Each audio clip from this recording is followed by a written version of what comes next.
Santechnikos darbai pradedami nuo projekto parengimo. Šiame etape vykdomas sistemų planavimas pagal patalpų išdėstymą, klientų poreikius ir techninius reikalavimus. Tikslus planas užtikrina efektyvų darbų organizavimą bei klaidų išvengimą.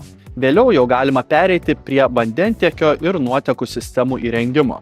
Nutiesiami pagrindiniai vamzdynai, įrengiami šilumos mazgai, vandens įvadai ir nuotekų šalinimo taškai.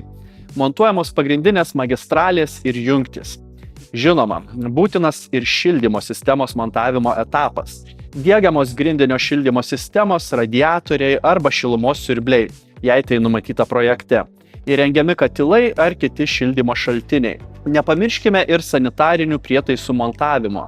Įrengiami klozetai, kriauklės, dušo kabinos, vonios, maišytuvai ir kita įranga. Šis etapas užbaigia pagrindinius darbus. Galų gale galima pradėti sistemų testavimą ir paleidimą.